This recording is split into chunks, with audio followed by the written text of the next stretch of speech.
friends, and welcome to another episode of Dark Side of the Word, a podcast for all the dark story lovers. My name is Kate, and I'm here with my strong co-host, CJ. Hello, everybody. I'm going to caveat this. I have to let our listeners know. No! Okay, yes.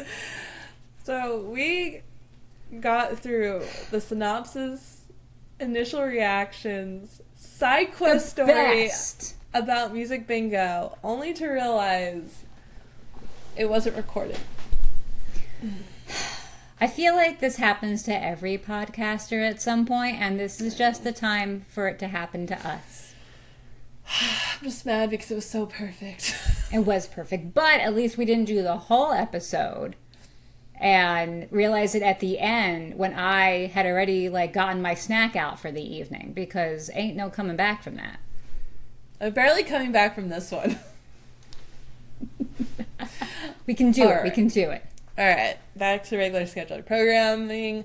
Listeners, it is the last Thursday of the month, which means it is time for book club. So I hope you have a warm or cold drink, a cozy place to sit, and you've read the book, because there will 100% be spoilers from this moment on. You've been warned. Prepare back yourselves.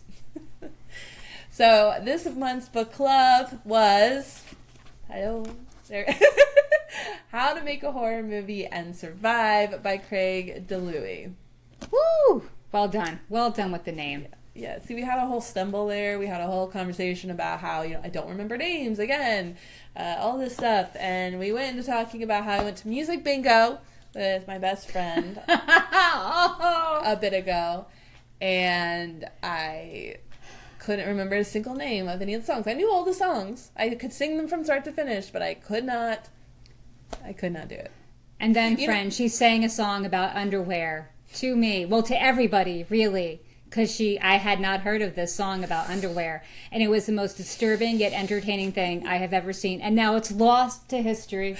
You know what? This is why it wasn't recording. The universe knew that should not be out there in the world. And it was protecting me from putting that out there in the world. So thank you. Actually, no, I feel so much better. I'm so ready for this. Thank you. Thank you.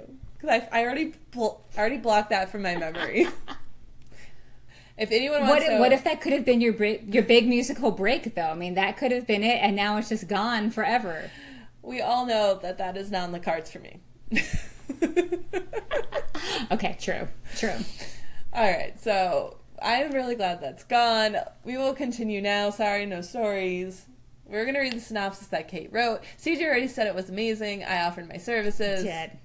All right, you're caught up to this point. All right. Yeah. Hopefully I can read this better, because I totally butchered the last line the first time I read it. So. Horror isn't horror unless it's real. Max feels like a fool.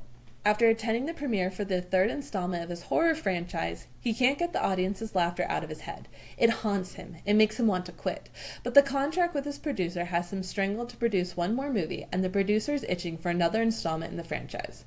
After stumbling on footage of the worst day in cinematic history, when a whole movie crew is lost to a helicopter accident, Max knows what he needs to do to go down in history. He needs to make audiences feel the visceral fear of horror. No more campy dialogue and over-the-top special effects. He wants to make the real deal, to unleash true terror. And when he stumbles upon the camera that caught that horrible accident, he learns that there's more to the story. The accident might not be an accident. There may be more power through the viewfinder, but will Max be able to harness it to make his name go down in history? Dun, dun, dun! I did it! Okay. And again, an excellent overview. Thank you. Just so you know. All right, friends. As usual, CJ will go first. All right. So this book was the book that would never fucking end for me. It was like another ninth house, basically. And I gave it 1.5 stars. Mm-hmm. Kate? Yes. At some point there was a story about your partner and me liking the book. It's coming. Give your rating. So I 100% know why CJ didn't like this book, and I feel that a lot of people gave us a bad rating because it goes very in the weeds of the film industry and movie making and all this stuff, and we all know that is my favorite thing. That is my passion and my love, and so I gave it 5 stars. Oh my God, 5 stars? I had no idea that that was the rating you gave this book. See, I can be in movies too with my acting skills. So I knew you were going to like this book on Sybil. I didn't think it was going to be 5 stars like, but I knew you were going to like it because as I was discussing with my husband how much I hated this book, I was telling him about it, and he's like, what do you think Kate's going to give it? Is she going to like it? And I'm like, no, she's probably going to love it because history dictates that we do not like the same type of horror books. I'm like, plus, the main reason that I am having problems with it is that it goes so deep into the weeds with movie technical jargon and just too much for me. She's going to love that because that's her bread and butter. She loves all this stuff. And he's like, are you going to think less of her if she likes this book a lot? And I'm like, well, no, mostly not because she loves that stuff and this is kind of the book for her. However, I am a little judgy at the 5 stars. I thought maybe a 3, a 3.5, maybe a 4. 5's a little harsh for me. Besides the movie references and the in the weeds movie, which I will also agree, in the middle of the book it was even a little too thick for me, and I thought we could move the plot forward a little bit more. I definitely liked the partitions, the different parts, and how they coincided with different stages of making a movie. Really love that chef's kiss. But the other thing that I love so much, and I'm going to bring it up now as the first topic to discuss, is the comparison of the beginning of the book to the end of the book. So at the beginning of the book, yes, and I love this. Like, it gave me chills. Because at the beginning of the book, the inciting incident of why Max is going through all this stuff to make this Ty-Olive movie, is that at the premiere of Jack, we're gonna call his franchise Jack because I can't remember. Remember names? No, we're just gonna call it Jack. That at the premiere of Jack 3, everyone was laughing at his horror movie and he couldn't stand it. And so that's why he wanted to make this really extreme horror movie. And then at the very end, when it's getting premiered, the audience still laughed. And he never got it. And like, you sick little motherfucker, that's exactly what you deserve. Because, a nice little sandwich of retribution there because it was all for naught. It was all for naught. And he's just never... It is kind of fitting since the true artist is never really happy with things. And while we're not all going to go the lengths that he does, hopefully, to make art that we love, we are always looking for something more, something different. And he's just a classic case of never being happy. And he needs to do the Gabby manifestation 40 Days of Gratitude with us because he needs to learn, if he were not dead, to appreciate all the amazing things he has. I think that's actually what pissed me off from the get-go about this. I'm like, you whiny little shit. Like, you have a 3rd blockbuster movie while some of us in the arts industry are scraping to even get like a breadcrumb of something. And you have 3 movies under your belt and you're still not happy. Oh, you poor baby, let me play my little violin for you. Go away. Go away. I was predisposed to not like Max from the beginning. The fact that he became a psycho killer just did not help things. All right, asterisk. You're all caught up from here on out. It's fresh material. Yeah, and some of that was fresh. I ad-libbed because I can think off the cuff. Yeah, okay. Yeah, I think that's another reason I also really like the book is the fact, because, yes, this is set in the 80s, but the idea behind the Hollywood constantly remaking the same movie. If anyone needs that proof, go watch the movie theater right now where we have Despicable Me 4 and Inside Out 2 and they're remaking another Gladiator movie and Deadpool 3. Like, we can just go down the list of all these remakes. And I get this industry newsletter 3 times a week come in and they talk about the production companies' approach and why they're doing things, and they're like, yeah, and it's just been proven that they're just going to keep putting their money into sequels because they're making all this movie. Like, I think Despicable Me 4 just broke like a huge record for yeah. And I'm not saying Despicable Me wasn't. I like Despicable Me. But I love Despicable Me. 4 is stretching it a little bit. I don't think we need 4. Haven't we run the gamut on this whole idea? I feel like we have. It's just, and that's one of the things I really loved about it. Like, I know you were like sad, whiny violin, but I also really related to that because I'm the one that's crying out, like, why are we making another remake? I need fresh material. And I can kind of see, like, after you made 3 of the same thing, it would be hard to make more. Like, I get his point of view and all of that.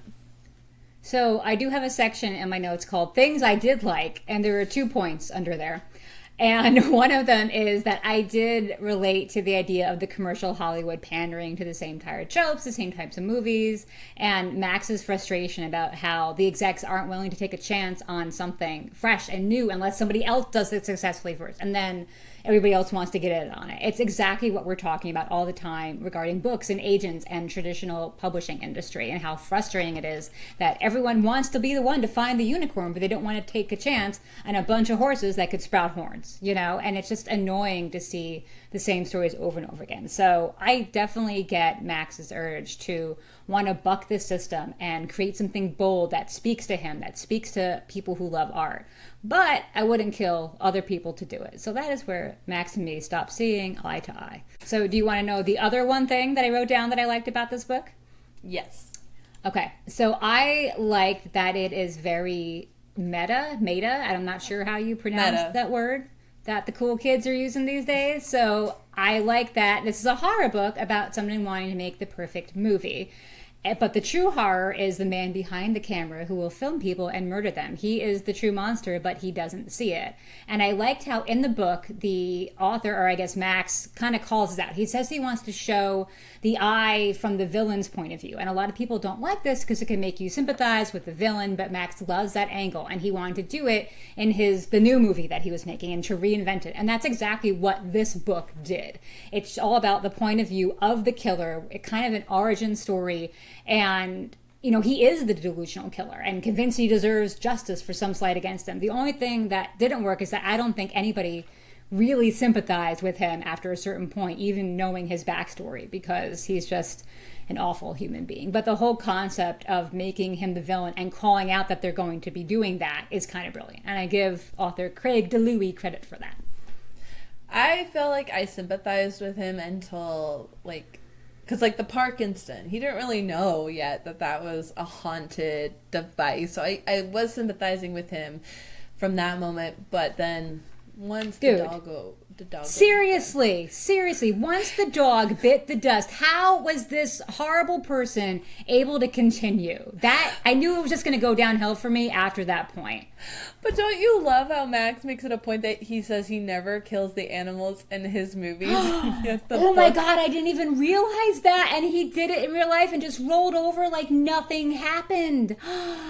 Oh my God, I didn't even realize that. You're completely right. Oh my God, he's a fucking horrible human being. Well, he cries a little when he buries the dog. There's a moment. But it is not a learning moment. He just goes out and kills everybody else. That one guy had a pet corgi or something like that, and now his corgi doesn't have a person. That's the saddest part. The things that got me about this book were the nuances, laughing at the 2 points, all the stuff, the fact that Max doesn't kill dogs, but then his own dog dies. And one of them I really so much meat on was the fact that the camera only killed people you loved or had empathy for. And I love that because he had to go ask Sally how to essentially act and have empathy for you. I love that. I liked it because it worked in the end because Sally couldn't kill him, but she ended up killing the people coming to save her, and I liked that. Well, he died though. He went in that whirlpool, which I thought was the lamest ending, by the way. That was the lamest way to go out of this world for him. Come on. Well, it was so anticlimactic. She finally figured it out. That's why she was able to kill him. But she wasn't able to kill him right away. And it made sense because that's how the camera worked. The whole haunted, evil, cursed camera thing, color me bored. Been there, done that. And I know the whole moral of this isn't cameras don't kill people kill people. But still, the idea of the haunted camera, the haunted cell phone, it wasn't an original idea, and I don't find that it didn't have a huge unique spin on it. And the idea for his movie, the Wishes Kill movie, I just found that incredibly lame. I wasn't intrigued at all. Yeah, I had no interest in watching that movie whatsoever. And I'm the fake movie isn't even going to be good. Come on, man. What the fuck? It was just everything was so boring for me. Well, we all know you're broken. Okay. No, I have not broke it. It's just I could not get into Sally or Max. They were just very generic. There was so much backstory given for them. I feel like we could have had a lot of that cut out because honestly, it didn't make me care about them anymore, and it didn't really give me any amazing insight into their characters. I didn't think there was too much backstory. Oh God, there was so much backstory. I love You didn't think there was too much backstory. Wow, you really are enamored with this book. The girl who writes like 2 sentences for backstory. I really liked like the moment when he wrote the kids, the whole town walking into the lake. I liked that. I thought that was a cool moment, but then everything else after that, because I was like, oh, maybe this will get good now, and then that's just to go back and all her friends start dying, like, because it's supposed to be if all the mean people are dying, but these are her friends, so how are sudden are they all mean? Like, what happens? I think it's the people that hurt her. But they're supposed to be her friends. How are they hurting her? And why do they just start dying all of a sudden? I couldn't figure that out. I just don't think that the effort was put into the movie because that wasn't the point of the book. And I guess I also forgave him because this was the 80s. So original ideas, to him in the time frame, that was an original idea. Now it's not. But for him it was. Right. Going to the 80s, I want to bring up a topic that I have questions about. And you can cut this later if you feel it's inappropriate. So the scene in the movie Wishes Could Kill. Mm-hmm. So Claire and Sally, they're supposed to be girlfriends or at least sleeping with each other, like in the movie, right? Because they have that scene where they're naked in bed together. So in the 1980s, I believe that showing lesbians on film together was not a done thing in the industry. It would have been very taboo.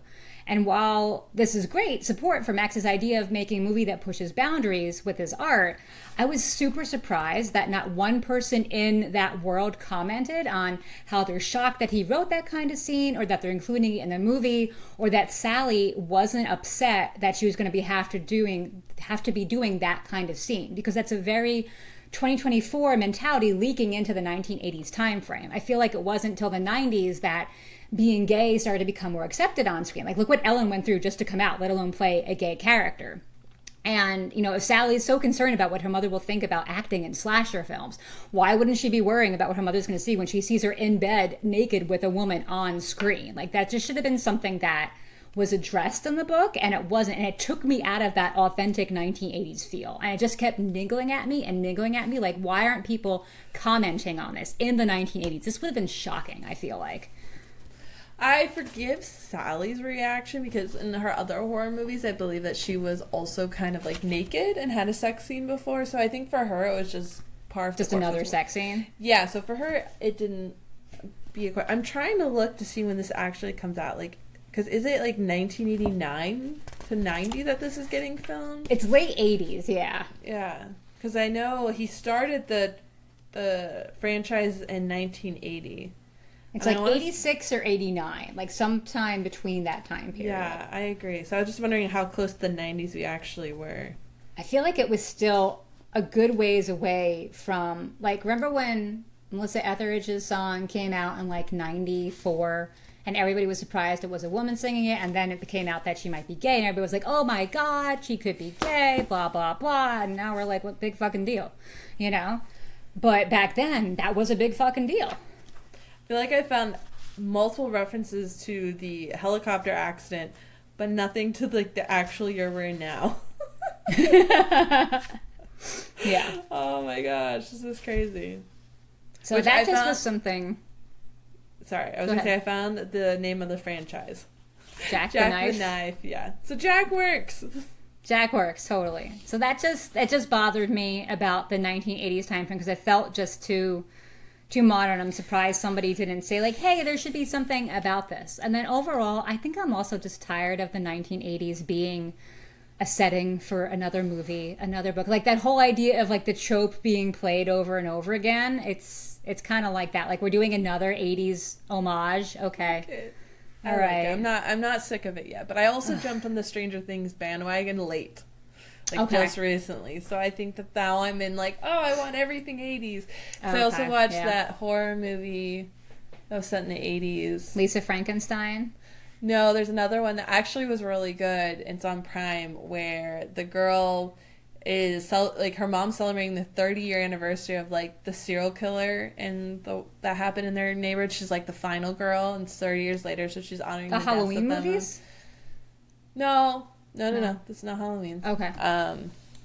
Now I'm gonna have to like search for it. But essentially, so it's 30 years later. Her mom's like the anniversary of all her friends dying. She's the final girl, and she makes it, and she ends up being killed. Mm-hmm. Let's see. I'm trying to find it, but clearly I don't know how to spell anything. Yeah. I don't know, I don't want the people. I want the shows. Oh, there we go. And so then her mom dies, and the girl gets sent back 30 years later and is trying to save... I don't know what that is. Interesting. I don't know. I know. I feel like this book was just too slow moving in general as well. We could have heard less about Max. We could have heard less about Sally. I didn't feel any more empathy for him after knowing, that he came from whatever it is he went through. And it would have sped things up a lot if we didn't have to go over all of Sally's mommy issues a billion times, or her random interlude with Claire, which really seemed to have no other purpose. I don't know. I guess it got her to act a little bit more and be more bold, but I don't know. I liked Claire a lot. She was a lot of fun. But okay, I have three things to say now. Okay, go. First one, the movie is called Totally Killer, and I enjoyed it. Totally Killer. Okay. That's a very 80s title, and I love that about that. Now back to the female scene in the movie. I think that we could have still had that emotional connection in the movie if they had been like having an in-depth conversation or some sort of intimate setting of like talking instead of just sex. I do agree with you that I did feel that a lot of 2024 film industry things were being portrayed in this book, because I don't think entirely back in the 80s there was the same problem that we're having now of movies not being created. I think that there was still a lot more original movies getting created, and it didn't have the same thing of like no one taking a chance on a new movie. I think that's a very 2024 trope. I didn't mind it because it's something that plagues us, and I like having a voice to it. So I enjoyed that part. Now, back to the interlude between Clara and Sally in real life. Not the movie version, but the real life version of it all. I kind of understand where that was coming from, because I think that Craig DiLouie, whatever, wanted to put a connection for her to care about one of the people to die that was dying instead of running away, because she hated, was it Abigail, whatever, the final girl the chick. So she hates her. The two guys that die at the beginning are kind of like the kill off first people, like that's just obvious. The first people to die. Ashley, very Ashley name. So and then Nick was just an acquaintance. It wasn't even a real friendship. It was just kind of like an industry acquaintance that they would run into each other and maybe go to parties together. So we didn't have an emotional connection to someone on the cast that she would be willing to like die for, or run for, fight for. And I think Clara offered that to her. Yeah. And that's why she was brought into the story. And I appreciated that they kept the cast to something of people that they introduced. So Clara was, the person who sold the camera. She was running the estate sale. I believe one of the boy that replaced the guy who died in the car accident was the server, I believe. The server at the premiere party. So I appreciate that he kept, even though the cast was very big, DiLouie kept the cast still small, because they were all connections that he essentially made. So that's the answer to all your questions. So, okay, then I want to talk about the writing and going from writing's perspective, because we talk so much about showing versus telling. And I felt the first 50 pages at least was just almost all telling. It drove me crazy. And then when you get to the whole film footage, the way it's depicted in the book, how it's written like a narrative story, I feel like it would have been so much more exciting if it were written as a script with some back and forth, but just having it written out like a story, I'm just like, why am I reading this? This is ridiculous. But just, there was not great writing in this. It went from insipid to okay for me at best. It just read like a bad first draft in so many spots. And the telling just all the time. It drove me insane. Like, how did you deal with that? Because I could barely take it. I was surprised at the chunks of narrative of the script that were thrown in. Two things about that. One, I thought that DiLouie could have done a better job because he's proven that he has done a better job by episode 13. He knows what he's doing. However, I could caveat it and forgive it because it was written by a novelist and not by a screenwriter. And that... What do you mean? The book itself? The book in our real life? No, the script in the book. Oh, the writing so you think he took that from the book? No, I was thinking the script was adapted by the person who wrote the story. Remember, he makes comments about how if she's not a scriptwriter, she's too narrative. I think there's even a comment about how he wrote, like, she overwrote the acting in the script. Mm-hmm. I think Sally makes that comment in the book. So I forgave it. You forgave it. Okay. I forgave it. I would like to open up to page 240 and bring up probably some of the worst writing I have seen in quite a while. So I'll give you a minute to turn. She's trying to take her anger out on me because of the House of Last Resort. And it's unfounded. Yes, exactly. It's unfounded.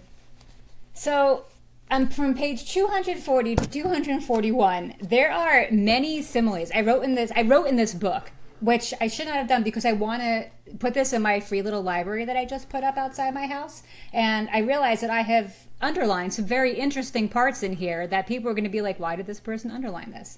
So there's like 4 or 5 similes within 2 pages. It's just overload. And enough with the similes. And then some key choice phrases on page 240. The audience boiled over into an all-out riot, thrashing at each other in an expanding fleshly whirlpool near the stage. Okay. Mm-hmm. And then on 241, she dove right into this human meat grinder. And then at the bottom, and this is my personal favorite, Claire appeared dripping and grinning, her mohawk wilting like a spent sex organ. That one's underlined twice. I'm sorry. This is what's getting through these days? Craig DiLouie, you can do better. I have seen you do better. Episode 13 kept me riveted, even though I didn't like the science-y part at the very end, because I just don't like science. But I know you can do better. Shame. Spent sex organ?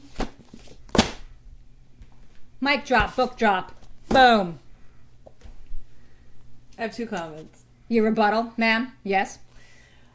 It's better than House of Last Resort.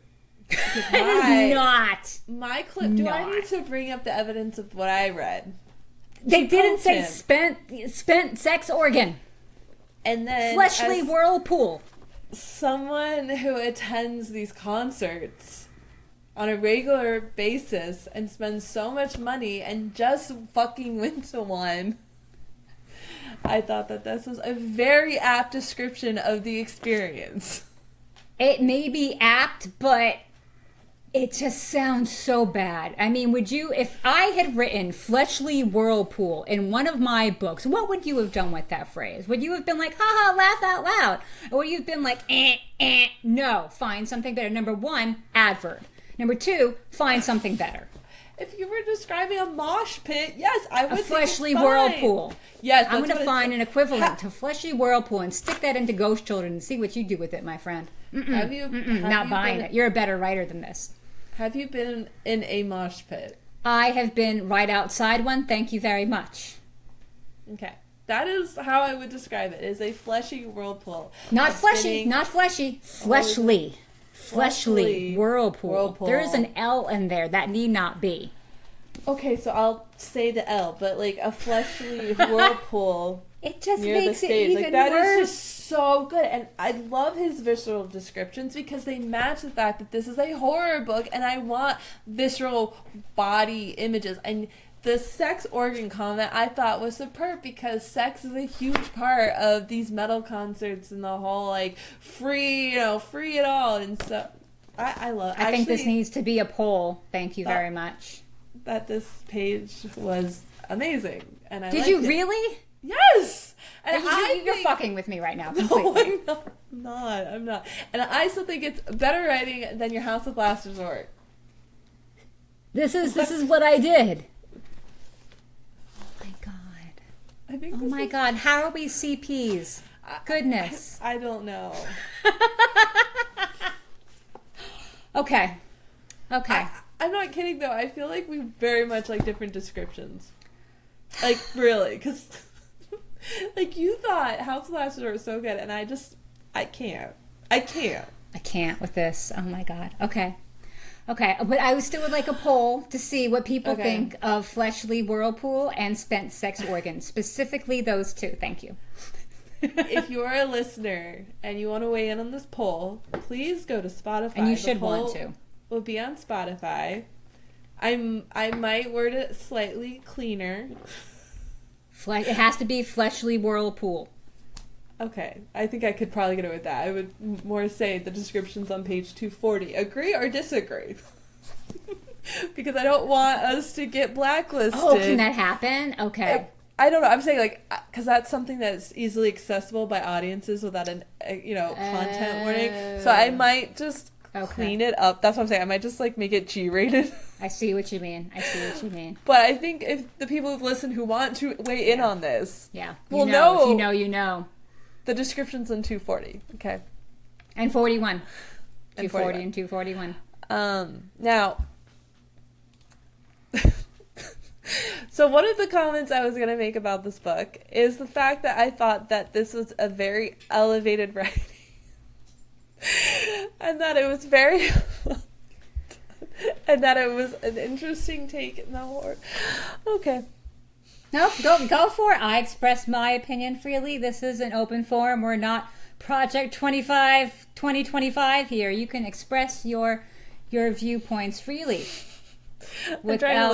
Without persecution. Maybe a little judgment, but no persecution. I was trying to look for how I specifically worded it. But I don't know.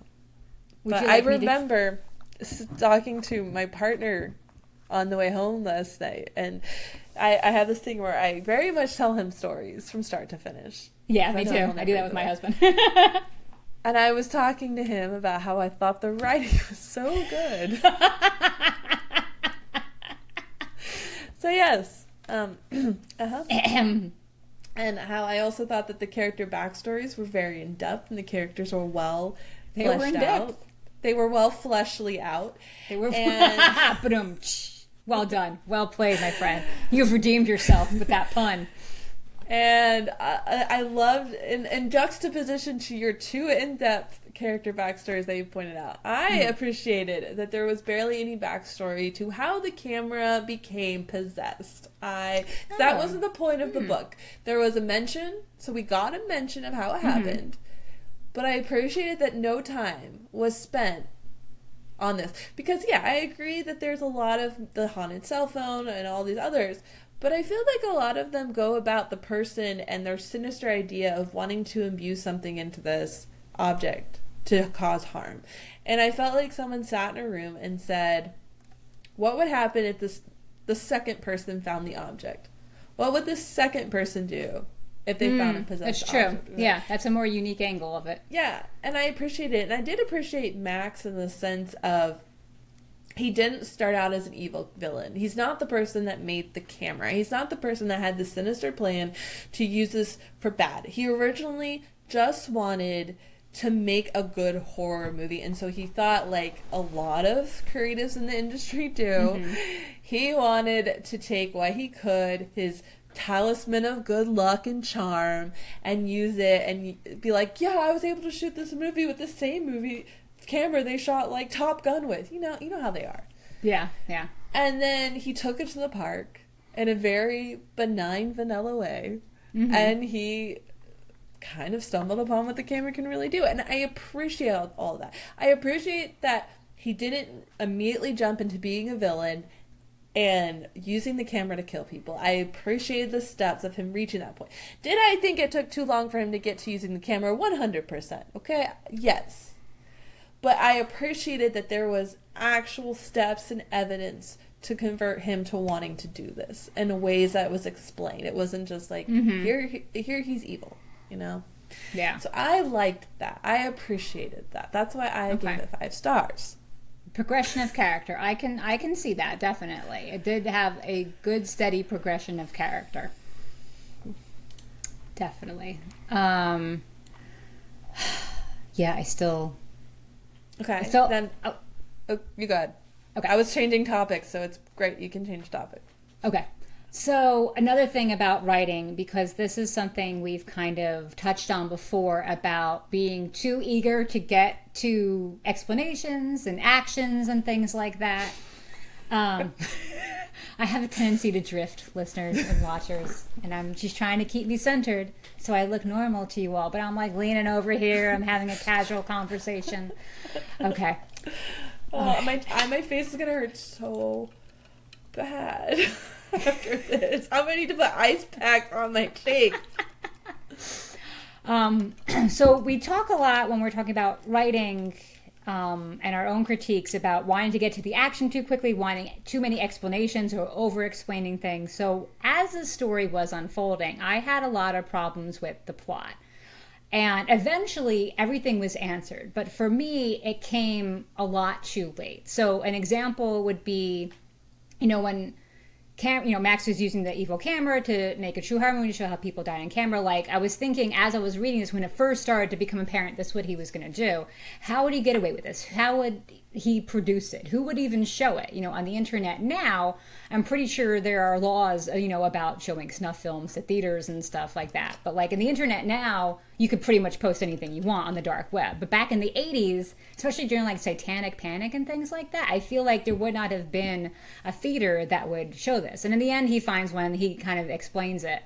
But what if you're basically making a snuff film? You're going to get arrested. It's like, how are you not thinking about this? And later on, he addresses this and he says, I'll go to jail for it. It's fine. It's going to be worth it, blah, blah, blah, blah. But he didn't reveal that realization until much later. When he first found the camera, he was like, I'm going to make a movie where everybody dies. I'm like, you're going to go to fucking jail because you're making a snuff film and that's illegal.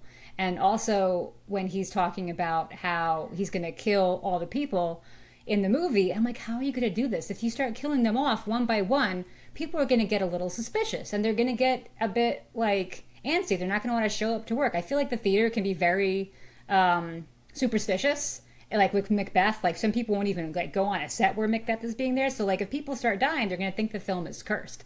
And again, he addresses it later by telling us eventually at the end how he's going to do his master plan of taking them out one by one.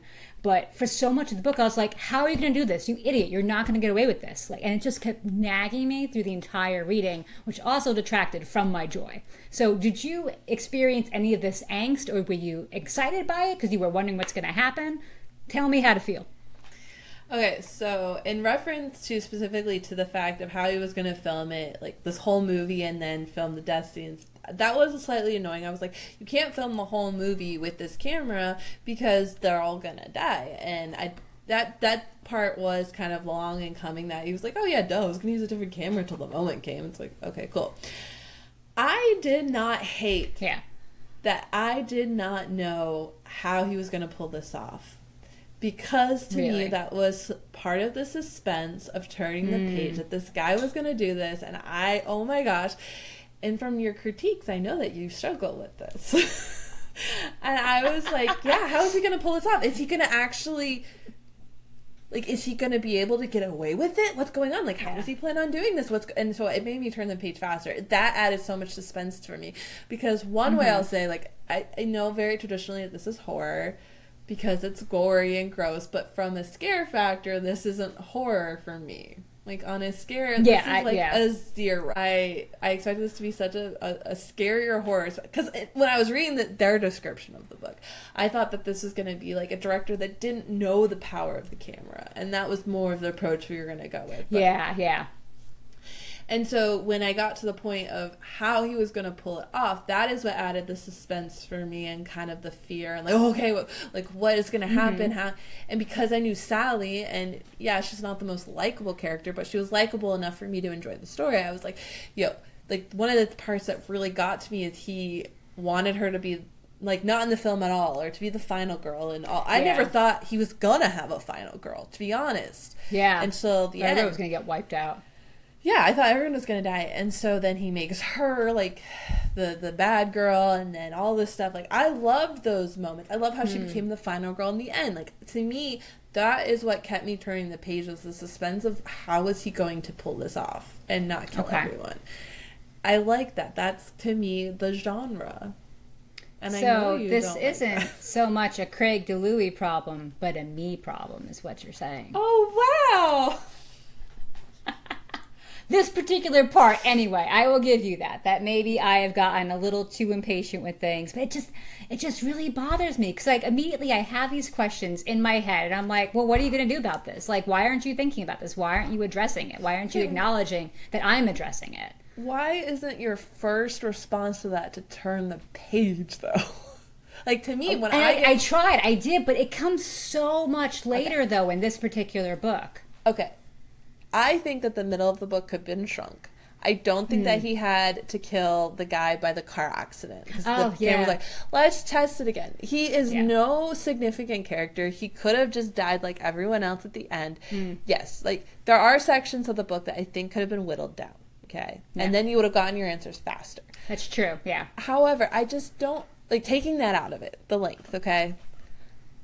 When I have a question posed in my head, it makes me turn the page faster because I want an answer and I want to know what they're doing. It builds the suspense. It builds my enjoyment of reading. It makes me like, yeah, like, what's going to happen next? Like, I love the surprise reveal at the end. Why do you not have that response?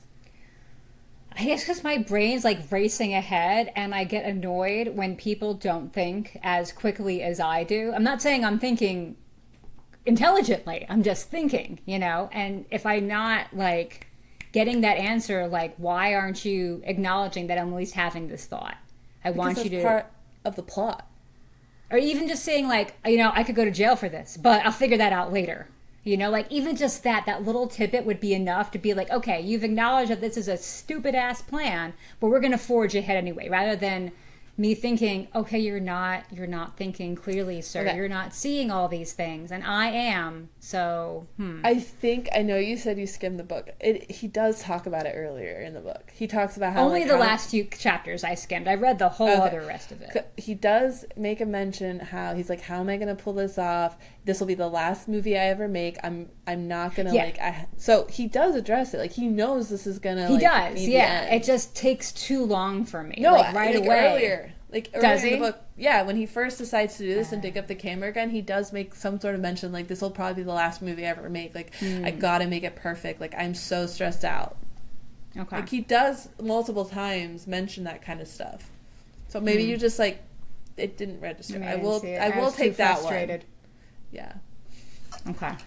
Speaking of things that could have been cut out, So as much as I love the fact that intellectual property rights was brought into the story with him asking the author permission and optioning and licensing the rights to make her novel into a movie, I felt like she didn't really bring anything to the story, and that was just something that could have been cut out. Like, and why wouldn't the idea for the horror movie, the Wishes Don't Kill movie, come from Max directly, or come from maybe an old public domain story that he wants to do some modern riff on where you don't need permission, but having him use another person's story, number one, for me, showed that he is truly creatively lacking, and that he couldn't even come up with his own idea. He had to take it from somebody else.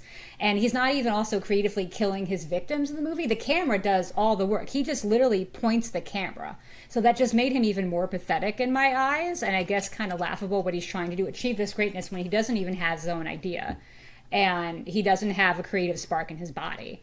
But that kind of makes it a little brilliant what the author did, because he's just such this washed up guy and he doesn't even know it, and he thinks he's on the edge of brilliance. But that whole thing with the author, I felt, could have been left aside. I love how you just give an excuse for what happened as you're complaining about it.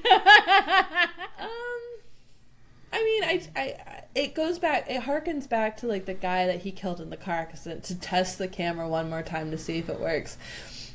She added a level of flavor to the story, but it wasn't that it was required to continue the plot forward. Like, you know, the Clara and Sally part. Like, I honestly think the book would have been lacking if those two didn't have a connection. a couple other things, but I don't disagree with you that was some fluff thrown in. It did add flavor. It gave him the ability to have someone on screen on the book that could play a lot of roles, which I also thought was kind of weird. It almost felt like a Jiminy Cricket. Like, this is his, like, not his conscience, but the evil, like, guy running the show and popping up.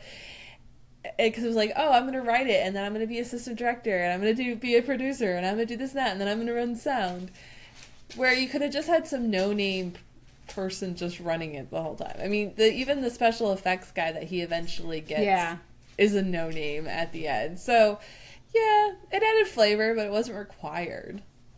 Yeah, I feel like it just... Again, the book could have been a lot shorter. We could have gotten to the meat of the story a bit quicker, and that whole arc with the author coming in, working on the script, I feel like we could have left it out, gotten through this quicker, and then also given Max a little more something by having the idea be his from the get-go.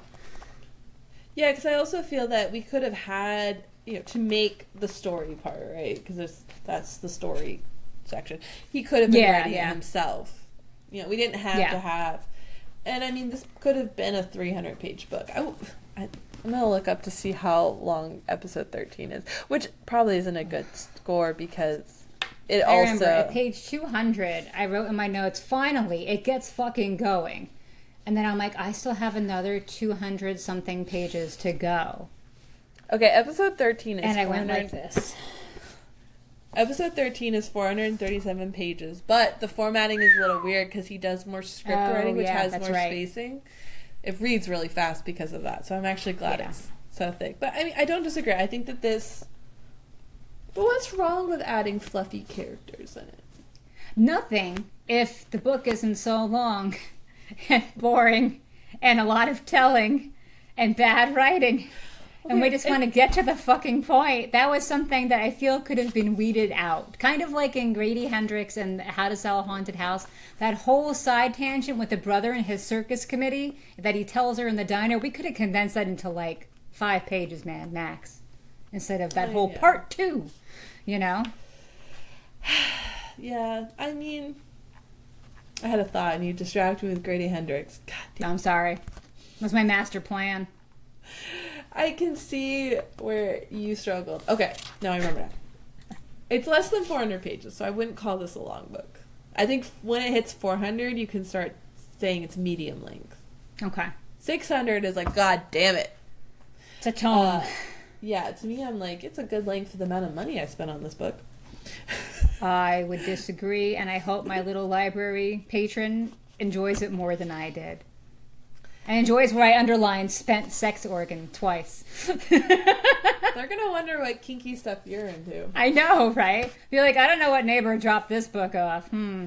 But you say something really important.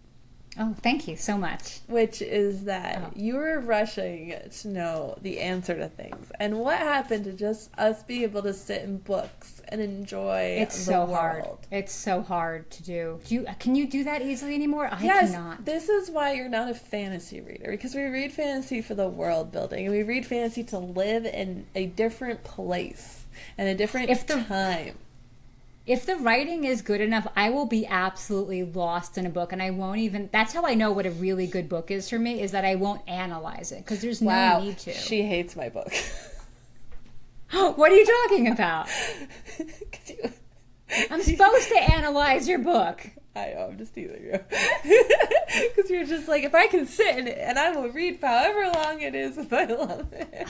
It's true. Like that Deadly Endeavor book, I loved it. I just fell into it. I started reading it. There was nothing my brain was searching for to correct. There was nothing that it was automatically correcting. It just was a story, and it was told to me, and I ate it up. And that happens so rarely these days.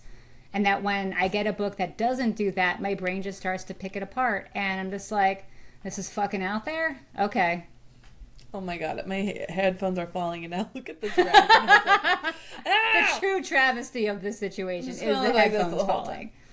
So you can't see Well, it. I think I have gone through all my points, so we must be nearing an end. So unless you have more things you want to discuss. Oh, yes, one little thing. I did not know how this book was going to end. And I appreciated that.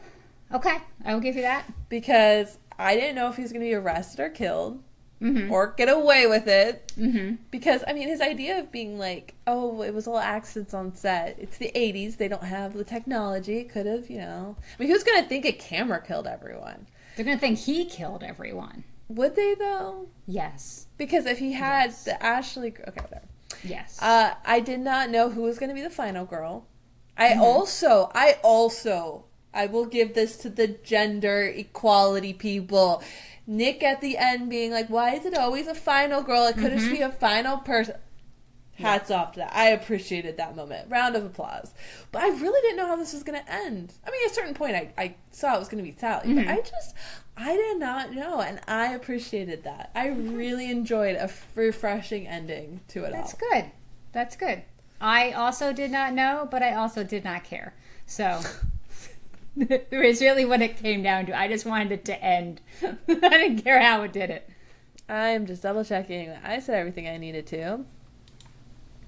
I think so. I'm happy enough. Okay. Oh, I'll leave it out. It's nothing exciting. No, you please share with the group. Just how the ghosts didn't have feelings once they were dead.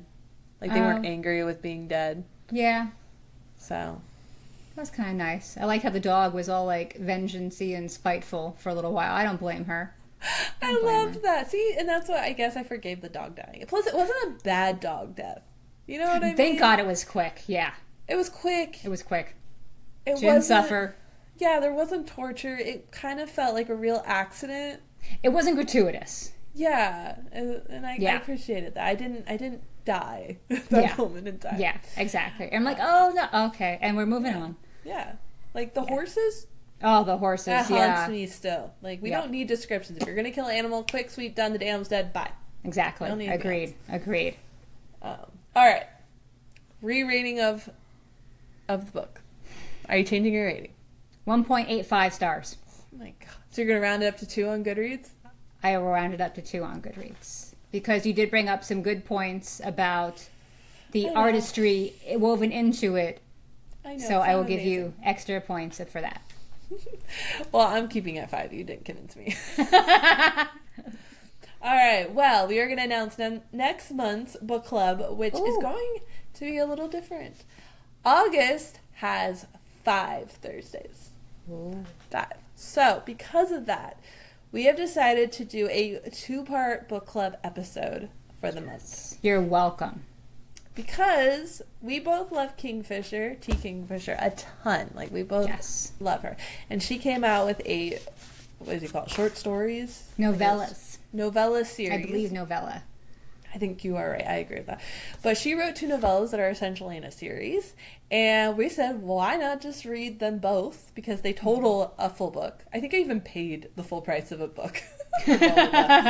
And so we will do part 1 and we'll do part 2. But we are going to be reading What Moves the Dead, which is book 1, and What Feasts at Night, which is book 2. I'm so excited. I know. And I'm kind of scared now to do this because I don't want us to like get mad for who likes T. Kingfisher and who doesn't.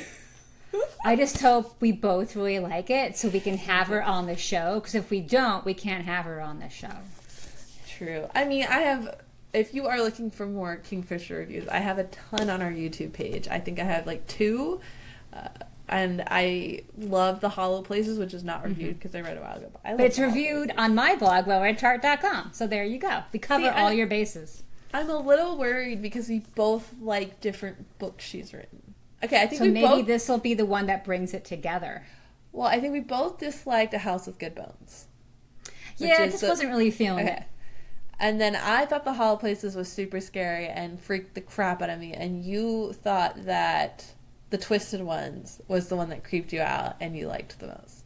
But Hollow Places definitely creeped me out. Like that other world freaked the hell out of me. So yeah. All right, so I'm going to read the synopsis for the first book in the series, which is What Moves the Dead, just so you know. When Alex Easton, a retired soldier, receives word that their childhood friend, Madeline Usher, is dying, they race to the ancestral home of the Ushers in the remote countryside of Ruvia. What they find there is a nightmare of fungal growth and possessed wildlife surrounding a dark, pulsing lake. Madeline sleepwalks and speaks in strange voices at night, and her brother Roderick is consumed with a mysterious malady of the nerves. Aided by a redoubtable British mycologist and a baffled American doctor, Alex must unravel the secret of the House of Usher before it consumes them all.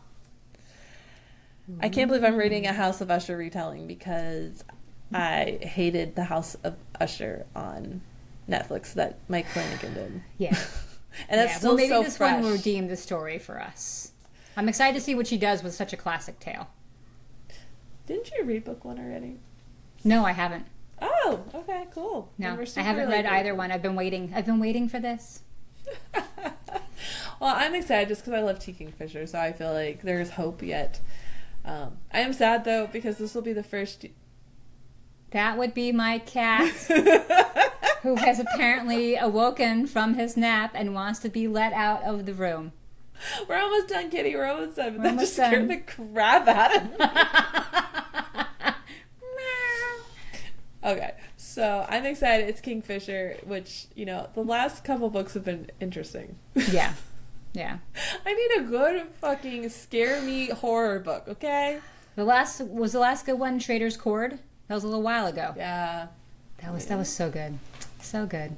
Yeah. Well. Yeah. 5 books ago. Well, yeah. we're about due then. We're about due. All right, friends. Well, thank you so much for listening to The Dark Side of the Word, a podcast for all the dark story lovers. If you liked this video, make sure to subscribe and give the video a thumbs up. Otherwise, we are an audio-only podcast on Spotify, iTunes, and iHeart. And leave a comment. Tell us how wickedly famous, how wickedly awesome we are. Bye.